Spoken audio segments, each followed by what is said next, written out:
Pembacaan kita pada pagi hari ini terdapat dalam Ibrani pasal 3 ayat 1 hingga 14. Sebab itu, hai saudara-saudara yang kudus yang mendapat bagian dalam panggilan surgawi, pandanglah kepada Rasul dan Imam besar yang kita akui, yaitu Yesus, yang setia kepada Dia yang telah menetapkannya sebagaimana Musa pun setia dalam segenap rumahnya. Sebab ia dipandang layak mendapat kemuliaan lebih besar daripada Musa, sama seperti ahli bangunan lebih dihormati daripada rumah yang dibangunnya. Sebab setiap rumah dibangun oleh seorang ahli bangunan, tetapi ahli bangunan segala sesuatu ialah Allah. Dan Musa memang setia dalam segenap rumah Allah sebagai pelayan untuk memberi kesaksian tentang apa yang akan diberitakan kemudian. Tetapi Kristus setia sebagai anak yang mengepalai rumahnya, dan rumahnya ialah kita. Sebab jika kita sampai kepada akhirnya, teguh berpegang pada kepercayaan dan pengharapan yang kita megahkan. Sebab itu, seperti yang dikatakan Roh Kudus pada hari ini, jika kamu mendengar suaranya, janganlah keraskan hatimu seperti dalam kegeraman pada waktu percobaan di padang gurun, di mana nenek moyangmu mencobai aku dengan jalan menguji aku, sekalipun mereka melihat perbuatan-perbuatanku 40 tahun lamanya.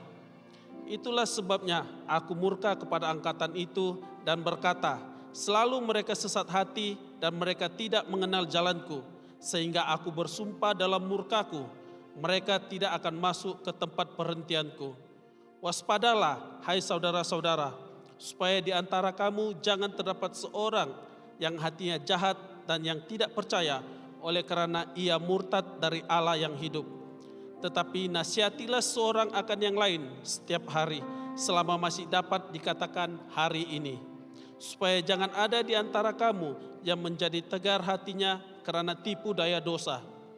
Karena kita telah beroleh bahagian di dalam Kristus, asal saja kita teguh berpegang sampai kepada akhirnya pada keyakinan iman kita yang semula. Demikianlah firman Tuhan. Syukur kepada Allah. Jemaat, mari kita berdoa. Bapa di surga, terima kasih atas rahmat-Mu yang begitu besar atas kami. Kami berdoa, Tuhan memberkati jemaat-Mu, milik kepunyaan-Mu, kaum ketebusan oleh darah-Mu yang kudus. Sementara kami mendengar pesan-pesan daripada firman-Mu, Roh Tuhan bekerja dalam setiap hati kami. Berkatilah kami Tuhan. Terima kasih Bapa. Dalam nama Yesus Kristus kami berdoa.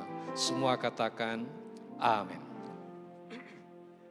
Jemaat dipersilakan duduk.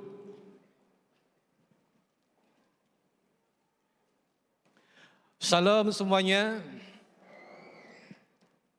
Hari ini kita akan belajar daripada firman Tuhan yang diambil daripada kitab Ibrani. Dan antara ayatnya yang kita rujuk untuk pelajaran kita hari ini, baru saja dibaca sebentar tadi daripada Ibrani, pasal 3 ayat yang pertama hingga ayat 14. Dan tema yang kita akan kongsikan bersama-sama ialah berusaha untuk bertumbuh. Saudara yang dikasih dalam Kristus, saya yakin kebanyakan di antara kita di sini mempunyai pengalaman bagaimana kita bertani, ataupun sekurang-kurangnya menanam sayur di belakang rumah. Saudara dikasih dalam Kristus, supaya tanaman itu bertumbuh dengan lebih baik, kita harus berusaha dengan sungguh-sungguh. Bukan hanya sekadar menabur, tetapi kita menggamburkan tanah itu dengan baik, lalu menanam baninya, lalu kita siram, kalau ada rumput kita merumput, dan kita jaga dengan baik-baik. Tanpa usaha yang keras, tanpa usaha yang begitu tekun, sudah tentu tanaman kita itu tidak akan menghasilkan buah seperti mana yang kita harapkan. Kalau sayur tidak menghasilkan sayur yang kita inginkan tanpa usaha yang keras atau usaha yang sungguh-sungguh. Saudara, sama juga halnya dengan pertumbuhan rohani kita. Ketika kita mempunyai kerinduan untuk bertumbuh seperti Yesus, dalam hikmat dan kedewasaan, serta berkenan di hadapan Bapa, berkenan di hadapan manusia, maka haruslah kita juga berusaha dengan sungguh-sungguh datang kepada Tuhan, beribadah kepada Tuhan. Saudara yang dikasihi dalam Kristus, tidak ada perkara yang terjadi hanya dengan angan-angan semata-mata, seperti Mat Jinin, ya. Berangan-angan, tetapi dia tidak berusaha, tidak ada kesungguhan, maka tidak ada kesudahannya. Semuanya begitu kosong saja. Nah, demikian juga mengenai kehidupan rohani kita. Kalau kita mau bertumbuh, maka kita harus berusaha dengan sungguh-sungguh.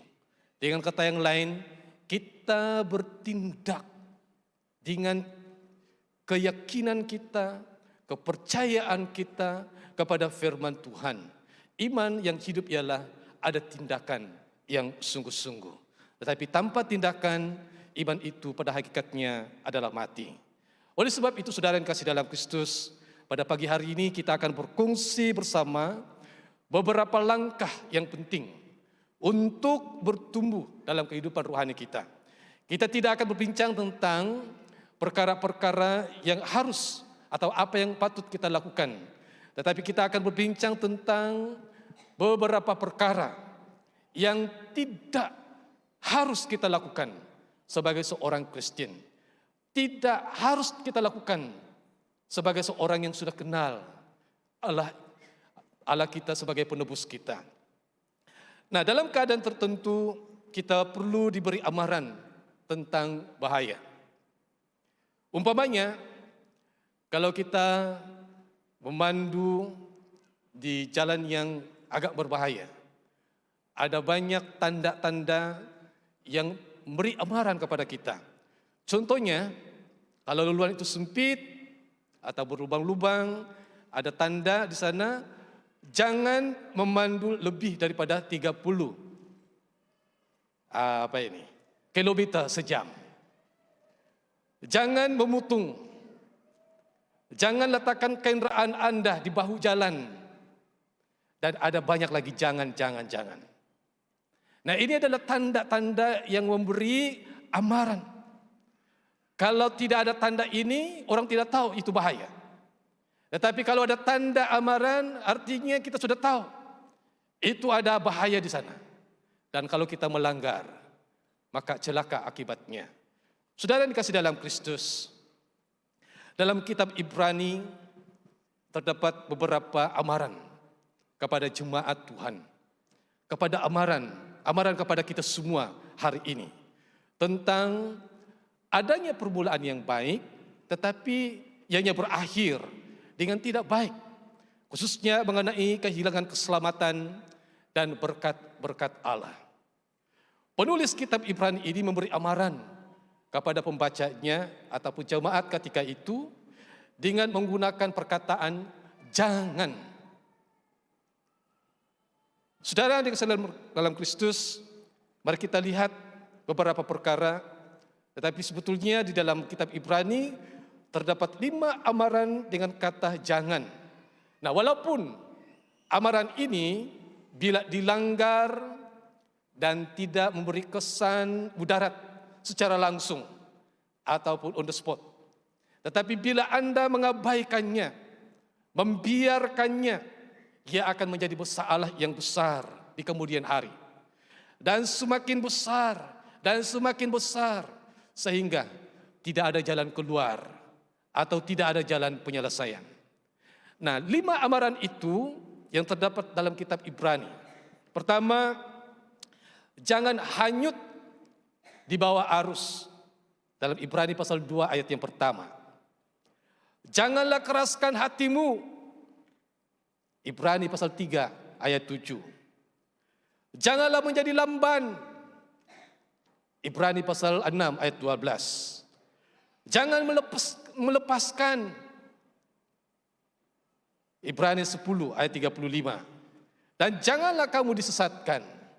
Ibrani pasal 13 ayat yang ke-9. Nah, saudara, kita tidak akan melihat semuanya, Tetapi pagi ini kita akan berkongsi hanya 3 perkara tentang jangan, untuk bagaimana kita belajar bertumbuh dalam kehidupan rohani kita. Nah, yang pertama, jangan hanyut di bawah arus. Bersama-sama 1, 2 mula. Jangan hanyut di bawah arus. Ibrani pasal 2 ayat yang pertama. Karena itu harus lebih teliti, memperhatikan apa yang telah kita dengar, supaya kita jangan hanyut di bawah arus. Nah, salah satu amaran pertama kepada orang Kristen adalah hanyut di bawah arus daripada Tuhan, meninggalkan Tuhan. Dari bahasa asalnya, yaitu bahasa Yunani, itu disebut mepoti parayumen. Ya, lidah saya agak keras sedikit. Maksudnya secara harfiah, tanpa disedari, bila-bila saja akan mengalami kejatuhan. Nah, itu tafsiran secara harfiah. Rasul Paulus menggunakan gambaran sebuah kapal yang hanyut dari posisi asalnya karena ombak dan arus. Nah, perkara mengenai hanyut adalah sangat halus. Itu pengertiannya di sana. Ataupun senyap tanpa disedari dan Anda tidak menyangkanya, sehingga Anda telah jauh dari kedudukan asal. Saya masih ingat sewaktu kami melayani ke Kuamut, dan lepas itu kami kembali pulang ke Tongot. Perjalanannya sejauh lebih kurang 5 atau 6 jam. Dan harus tidur di tengah perjalanan kalau botnya itu tidak berapa kuat. Nah, saudara yang kasih dalam Kristus, biasanya kami tidur di tengah perjalanan, dan waktu malam hari kami sandarkan perahu kami. Nah, kami ada kesilapan sedikit waktu itu. Abang saya katakan kita sandarkan saja. Ya. Jadi kami sandarkan waktu malam, kami tidak ikat itu perahu. Kami tidak sangka ada banjir akan datang waktu malam itu. Sementara kami tidur, rupa-rupanya perahu kami sudah hanyut ke hilir. Ya. Ada hujan di sebelah hulu, dan itu kami tidak tahu. Dan air naik ke hilir dan perahu kami hanyut. Saudara, tengah tidur, kami tidak menyadari perahu itu sedang hanyut. Nah, ini keadaannya. Maksudnya apa dalam kehidupan rohani kita? Maksudnya ialah kita tidak menyadari bahwa kita sedang berhadapan dengan amaran, dan kita tidak ambil peduli mengenai amaran itu. Kita leka, seperti saya dengan abang sepupu saya. Hanya sandarkan saja itu perahu di tebing sungai dan tidak ikat tali pengikatnya. Dan tanpa disangka-sangka kami hanyut ketika kami sedang tidur. Saudara yang dikasih dalam Kristus, satu lagi gambaran, yaitu ada cerita mengenai cerita daripada orang Arab. Seekor unta yang menguasai kemah. Nah, pada mulanya tuannya hanya mengizinkan untanya untuk memasukkan hidungnya ke dalam kemah. Barangkali unta itu pandai menggoda. Ya. Mungkin dia gisil-gisil hidungnya sama badan tuannya. Lepas itu tuannya, ya daripada aku diganggu, biar saja hidungnya masuk saja dalam kemahku. Dan kemudian tuan ini dia tidur dalam kemahnya. Tetapi unta ini berusaha, karena dia sudah berjaya menggoda tuannya. Daripada hidungnya dia mulai memasukkan lehernya, dari lehernya dia mulai memasukkan bahunya. Dan sebelum tuannya sadar, unta itu sudah menguasai kemah, dan tuannya telah pun berada di luar kemah. Nah, ini cerita daripada orang Arab. Saudara, apa yang kita boleh belajar daripada kisah ini? Pelajarannya ialah ketika kita mulai tergoda atau berkompromi dengan tabiat buruk atau dosa, lama kelemahan ianya akan menguasai kita. Seperti unta tadi. Kalau unta ini pandai menggoda, apalagi si iblis yang berjaya menggoda si Hawa di Taman Eden. Kalau itu berlaku di Taman Eden, itu juga berlaku hari ini. Karena untuk itulah Yesus mati bagi kita di atas kayu salib. Saudara yang dikasih dalam Kristus, godaan itu masih ada hari ini. Maka sebab itu amaran itu harus ada. Jangan hanyut di bawah arus. Nah, apakah godaan-godaan itu? Ianya bukan bermula dengan perkara yang besar. Mungkin ianya bermula daripada perkara yang kecil. Umpamanya, maafkan saya dulu, merokok. Tak apa, 1 batang saja mah. Yalah, dalam Alkitab tidak ada disebut kalau merokok itu berdosa. Ya, tidak ada terang-terangan di sana dicakap. Tetapi itu boleh menjadi permulaan. Sehingga kita menjadi ketagihan. Saudara, saya mau terus terang. Ada keluarga bergaduh tersandung hanya gara-gara rokok. Daripada rokok, perkara-perkara yang lain seperti perjudian. Sekali lagi maafkan saya.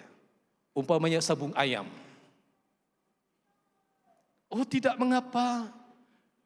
Sekali-sekali saja mau coba-coba nasib, mana tahu untung.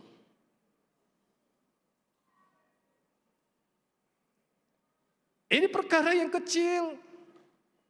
Tutup mata saja bagi kebanyakan orang.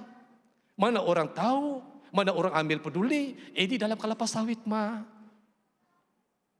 Nah, kalau di kampung kami itu, jalan ke kampung itu, kalau musim cuti awam ya. Kalau sudah berbaris kereta itu di tepi jalan, yang mengherankannya tidak ada rumah, hanya kelapa sawit saja. Tetapi di dalamnya itu ada kerumunan orang sedang sabung ayam. Dan godaannya ada banyak di sana. Hanya ikut-ikut saja, tidak ada apa-apa. Saudara, ini permulaan yang kecil. Tetapi godaan sedang mengintai di dalam hatimu. Sekali lagi, godaan sedang mengintai di dalam hatimu. Dan ada banyak lagi godaan-godaan. Saudara yang kasih dalam Kristus, sebelum kita sadar, sebelum kita mengakuinya, kita sedang hanyut di bawah arus godaan. Sudah jauh dari Tuhan. Kita ketagihan. Saudara tahu apa itu ketagihan? Ada orang yang hampir gila karena ketagihan. Sanggup begaduh hanya karena ketagihan. Sanggup ceraikan istrinya hanya karena ketagihan. Sanggup abaikan persekolahan anak-anaknya hanya karena ketagihan. Ketagihan itu umpama tali pengikat si iblis. Dia mulai mengikat bukan tali yang kelihatan, tetapi tali ketagihan. Dan sehingga kita tidak terlepas. Dan bukan senang untuk terlepas bila sudah terikat dengan ketagihan. Saya mengambil satu cerita ketika ada rombongan lawatan kami di satu tempat dan kami masuk dalam satu pusat pemulihan dada. Saya bertemu seorang pribadi, di depannya banyak tatu, di belakangnya banyak tatu dan mengerikan. Ada lambang-lambang yang tidak difahami. Lambang-lambang itu rahasia.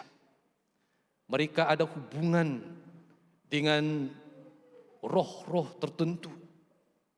Dan menurut mereka itu adalah kekuatan mereka. Dan orang ini memberi kesaksian. Dia seorang penagih dana. Beberapa kali dia ditangkap, masuk dalam penjara, keluar penjara, masuk penjara, keluar penjara, masuk penjara, keluar penjara. Penjara tidak dapat mengubahkan dia. Dia tidak takut penjara. Dia anggap penjara itu sebagai rumah persinggahan dia. Karena ketagih. Tetapi seorang hamba Tuhan menurutnya datang melawatnya, berdoa, dan melepaskan dia daripada ikatan ketagih itu. Dan orang ini bersaksi sambil menitiskan air mata. Sekarang saya sudah bebas. Beri kemuliaan kepada Tuhan. Saudara yang dikasihi dalam Kristus, apa yang saya mau katakan dalam kesaksian ini bukan mudah kalau sudah diikat dengan tali si iblis, ketagihan. Nah, ini adalah cara si iblis bagaimana seorang itu hanyut di bawah arus. Sebab itu firman Tuhan dalam kitab Ibrani mengatakan jangan hanyut di bawah arus. Saudara yang dikasihi dalam Kristus, yang kedua, jangan keraskan hatimu. Bersama-sama 1, 2 mula. Jangan keraskan hatimu. Ibrani pasal 3 ayat 7 hingga ayat yang ke-8. Firman Tuhan demikian. Sebab itu seperti yang dikatakan Roh Kudus, pada hari ini jika kamu mendengar suaranya, janganlah keraskan hatimu seperti dalam kegeraman pada waktu pencobaan di padang gurun. Alkitab menyebut dengan jelas di sini, janganlah keraskan hatimu seperti dalam kegeraman. Akibat hanyut atau menjauh dari Tuhan secara senyap atau sembunyi-sembunyi atau secara halus, ianya mulai mengeraskan hati saudara secara perlahan-lahan. Bahkan kita tidak mengakuinya. Mana ada keras hatiku ini? Kau tahukah hati saya keras?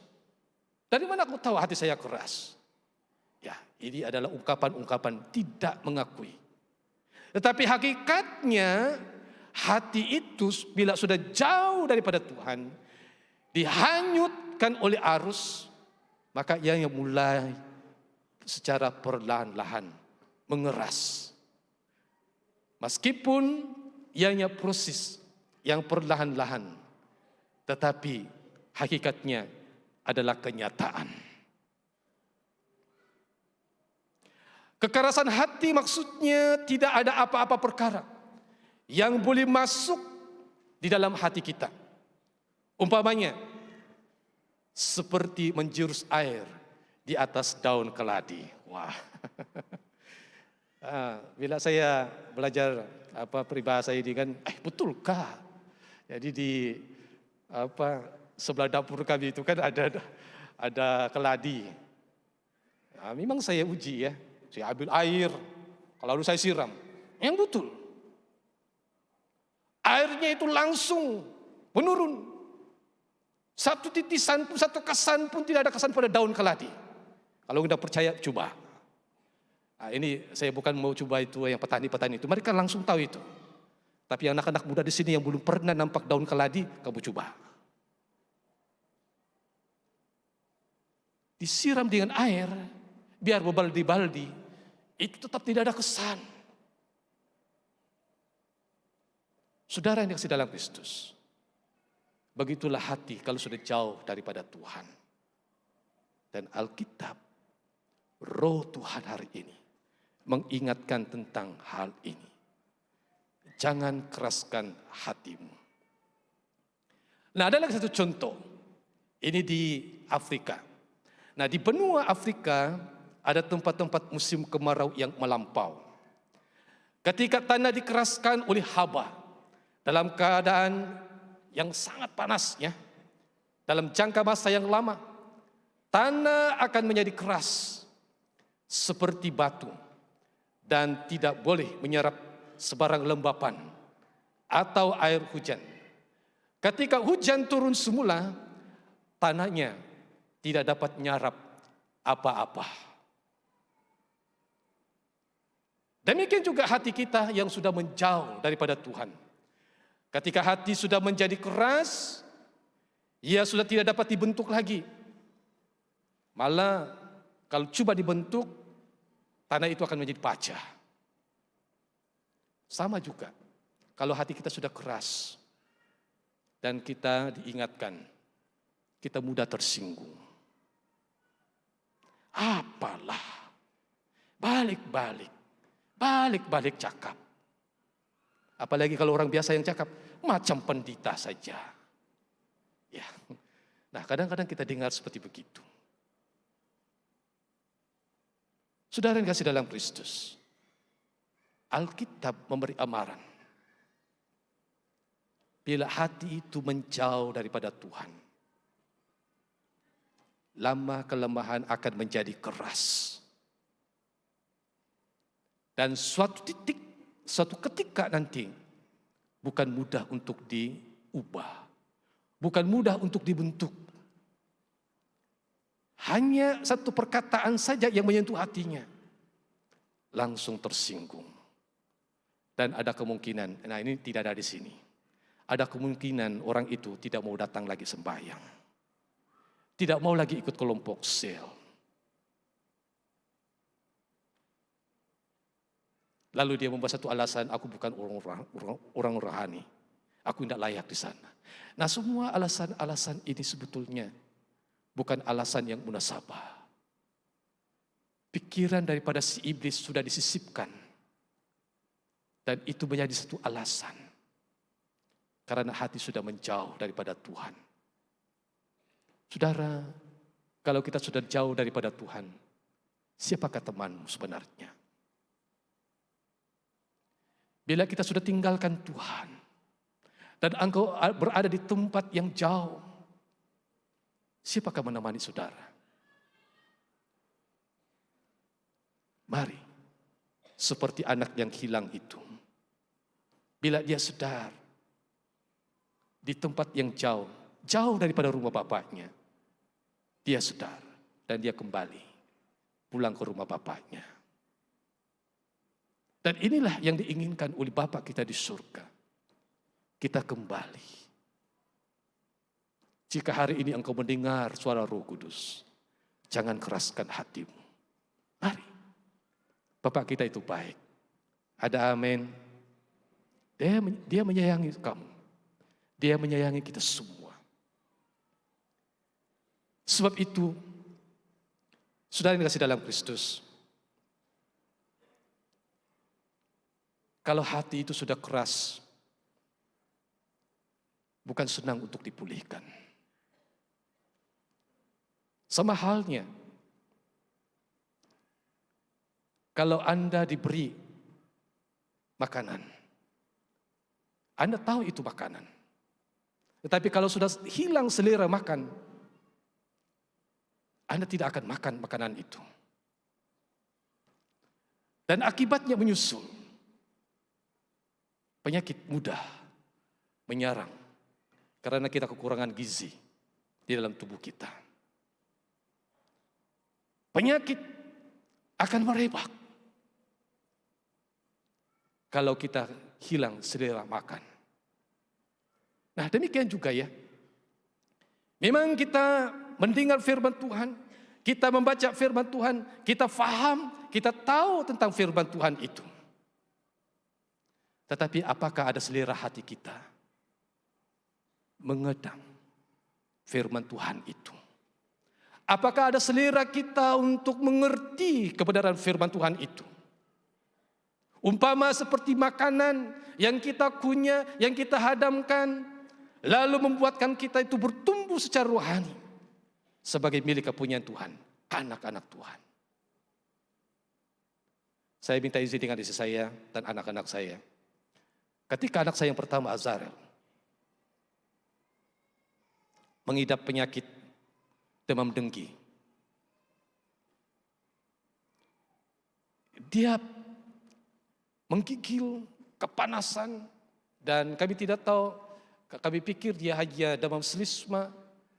Tetapi saya mulai risau kenapa dia tidak makan. Kenapa dia tidak mau minum. Bila kami paksa dia muntah. Lalu kami bawa ke ward emergency. Dan dokter periksa. Dan ada sesuatu, hampir-hampir dia tidak diperiksa lanjut ya. Karena seperti biasa. Tetapi dokter bilang, ada sesuatu yang saya mau periksa. Tunggu sebentar. Saya mau ambil darah. Ada kemungkinan dia ini dijangkiti kuman demam denggi. Dan bila diperiksa dan hasilnya, ya, dia kena demam denggi.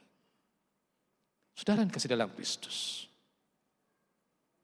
Rupanya, kalau sudah hilang selera makan itu adalah salah satu tanda-tandanya. Dan dokter mengatakan kepada anak saya ini, kamu harus minum air. Jangan tidak minum air. Kamu harus minum air. Karena kita tahu penyakit demam denggi ini tidak ada obatnya. Kamu harus minum air. Jangan tidak minum air. Karena itu saja cara merawatnya. Saudara yang dikasih dalam Kristus. Ketika kita hilang selera mendengar firman Tuhan. Ketika kita hilang selera belajar menanggapi firman Tuhan itu. Menjadikannya makanan rohani kita. Maka ada tanda-tanda yang harus kita perhatikan. Apakah hati kita sudah menjauh daripada Tuhan? Dan ada sebab-sebab penyakit yang lain. Penyakit secara rohani. Saudara yang kasih dalam Kristus. Sebab itu firman Tuhan mengatakan, janganlah keraskan hatimu seperti dalam kegeraman. Maksudnya ada sikap memberontak, ada sikap menolak, ada sikap ambil tidak tahu. Sikap-sikap inilah yang membuatkan bangsa Israel di padang gurun ditolak oleh Tuhan. Meskipun di depan mereka itu ada penyertaan Tuhan. Jelas sekali pada siang hari ada tiang awan menuntun mereka. Pada siang malam ada tiang api menuntun mereka.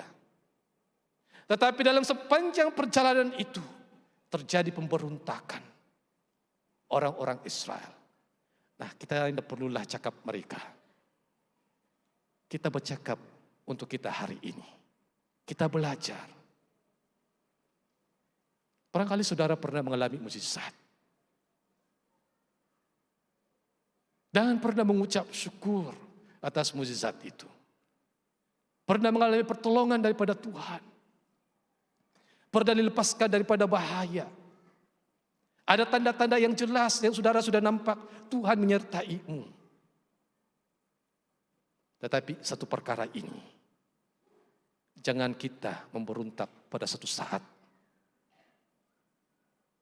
Saya bersyukur kepada Tuhan karena jemaat kita bahagian bahasa Malaysia selalu mau mengucap syukur kepada Tuhan. Beri kemuliaan kepada Tuhan.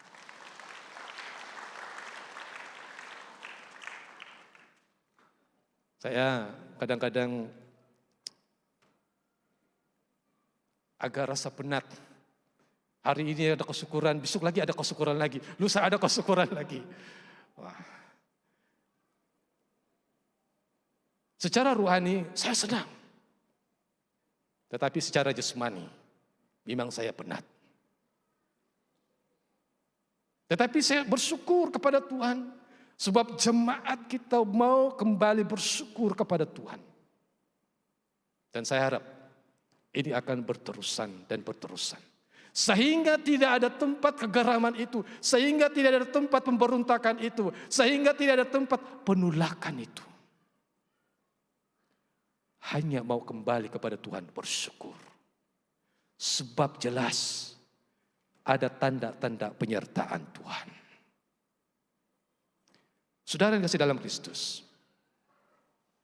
Di satu pihak kita ingat ini. Janganlah keraskan hatimu seperti kegeraman pada waktu pencobaan di padang gurun.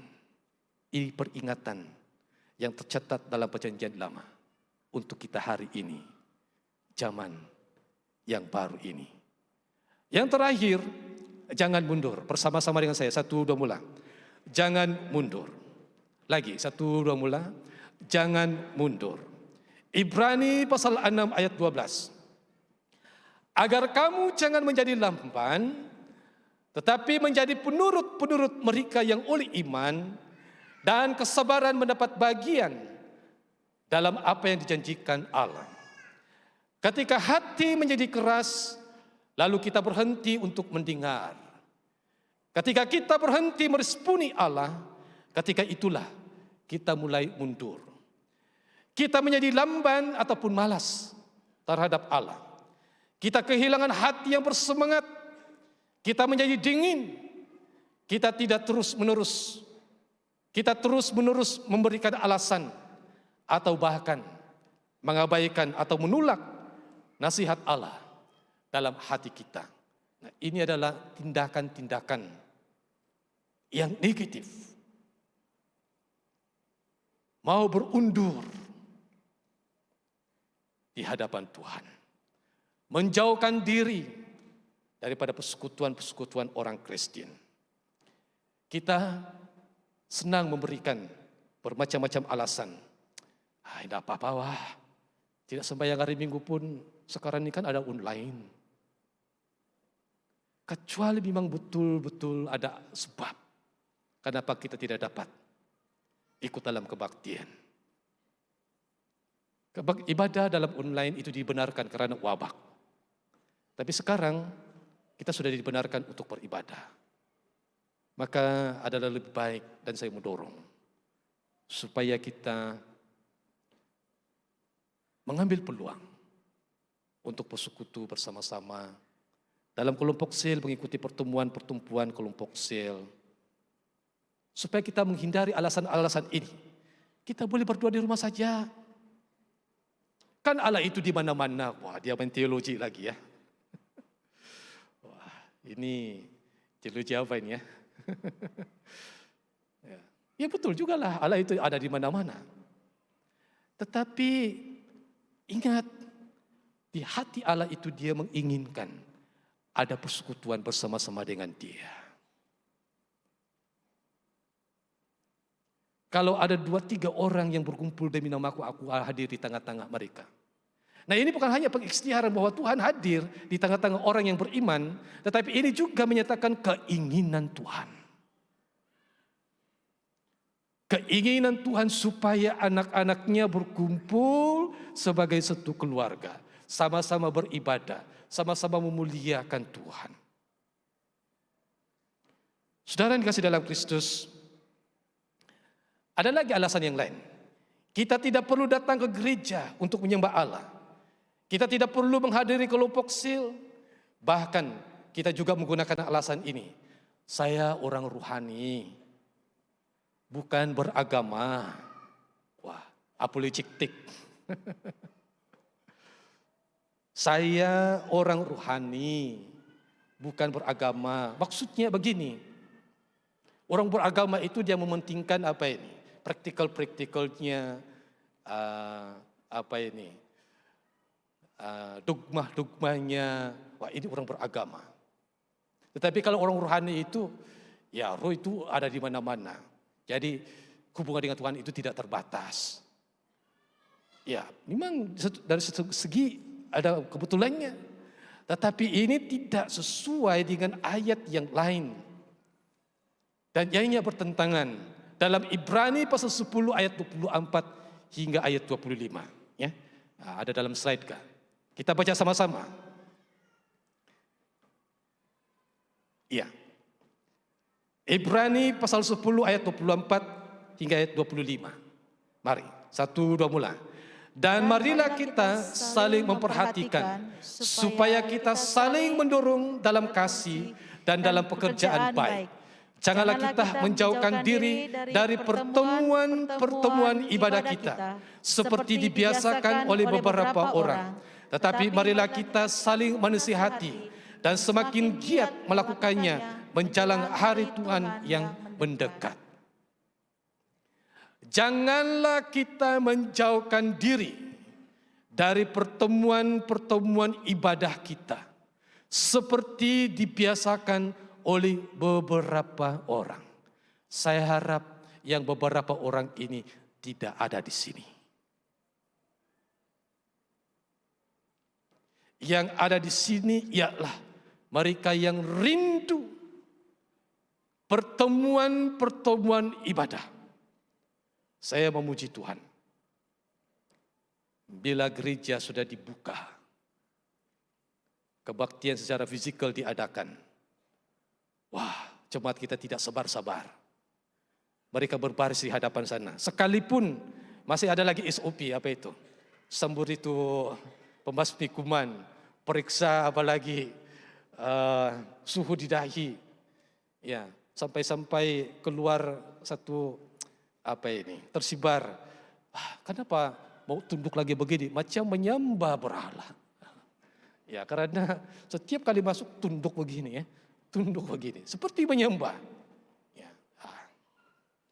Ya, hati kita bukan mau menyembah. Apa itu? Benda itu hanya mau periksa suhu saja. Dan kita semua paham. Dan kita tidak ambil peduli cerita-cerita begini. Pokoknya hati kita sudah sekian lama rindu datang di sini untuk beribadah bersama-sama. Ini kerinduan hati Tuhan. Ini kerinduan Bapa. Dan kerinduan ini ada kerinduan pada anak-anaknya. Seharusnya seperti mana hati Bapa itu, demikian juga anak-anaknya saling rindu merindui antara satu dengan yang lain. Ada amin. Sifat keluarga itu ialah Bapa rindu anaknya, anaknya rindu bapaknya. Bukan hanya sebelah Bapa saja rindu, tapi anak-anaknya tidak rindu. Jangan-jangan itu bukan anaknya kalau tidak rindu sama bapaknya. Tetapi kita semua di sini adalah anak-anak kepunyaan Tuhan. Ada amin. Rindu bersekutu dengan Bapaknya. Maka benar firman Tuhan ini. Janganlah kita menjauhkan diri dari pertemuan-pertemuan ibadah kita. Seperti dibiasakan oleh beberapa orang. Tetapi marilah kita saling menasihati. Pertama. Dan semakin giat melakukannya. Yang kedua. Menjelang hari Tuhan yang mendekat. Menjelang hari Tuhan yang mendekat. Ada sebabnya. Mengapa kita semakin giat untuk bersekutu. Karena di hari-hari terakhir ada banyak pencobaan-pencobaan. Ada bahasa biasa harian. Kalau kita rapatkan saf kita, wah ini istilah di luar ya. Kita akan kuat. Ya. Kalau kita bersatu, kita semakin kuat. Ini di luar, mereka menyadari bahwa persekutuan itu membawa manfaat. Apalagi dari segi rohani, memberi peringatan kepada kita. Jangan menjauhkan diri. Baiklah kita mempunyai kerinduan, bersekutu sebagai anak-anak Allah, sebagai keluarga Allah. Sebab di sana kita mendapat kekuatan yang baru. Saling membantu, ada nasihat, hikmat yang kita peroleh antara satu dengan yang lain. Saudara yang dikasih dalam Kristus, kita menggunakan istilah Kristen untuk menutupi kemalasan dan kemunduran kita. Maka sebab itu marilah kita bersikap jujur, ikhlas di hadapan Bapa. Nyatakan sebagai anak kepada Bapa. Saya suka anak-anak saya berterus terang dengan saya. Kepada siapa kali lagi kamu berterus terang? Kan saya bapakmu, ini mamamu. Berterus terang apa masalah? Itu selalu saya ungkapkan kepada anak-anak saya. Sama juga. Bapak kita itu baik. Kepada siapa lagi kita mau nyatakan apakah masalah-masalah kita? Apakah beban-beban kita? Jujur, ikhlas, bukalah hatimu. Nyatakan kepada Tuhan. Jangan mundur, ayo ikut kepada Tuhan kita Yesus Kristus. Ketika kita mundur dan tidak mau kembali kepada Allah, maka kita akan terus menuju kehancuran dan menghina serta menolak segala sesuatu yang Allah katakan kepada kita. Dan kemudian kita yang terpisung dari iman. Hal ini Alkitab menyebut iman itu pada hakikatnya adalah mati. Yang berlaku ketika Anda benar-benar sudah berpaling daripada Allah. Saudara yang sedalam Kristus, pada kesempatan yang lain, Bishop kita akan membawa lagi pelajaran ini tentang jangan menghina, yang keempat, dan jangan terpisung, yang kelima. Karena ada banyak lagi yang akan dipelajari daripada kedua-dua amaran ini menurut Bishop kita. Kesimpulan, jika kita ingin bertumbuh, maka perhatikanlah tanda-tanda amaran ini. Yang pertama, jangan hanyut di bawah arus. Yang kedua, jangan keraskan hatimu. Yang ketiga, jangan mundur. Untuk bertumbuh, yang memerlukan usaha untuk tetap setia kepada firman Allah. Untuk berdoa, untuk menghadiri kebaktian atau kelompok sel. Untuk taat, untuk setia, dan untuk tekun. Semuanya ini adalah tindakan iman. Dan marilah kita lakukannya dengan bersungguh-sungguh. Semoga Tuhan memberkati kita semua. Menguatkan kita untuk bertumbuh dalam hikmat dan kedewasaan rohani atau kematangan rohani. Dan selalu berkenan di hadapan Allah dan di hadapan sesama kita. Saudara, mari kita bangkit berdiri. Mari kita ungkapkan doa ini bersama.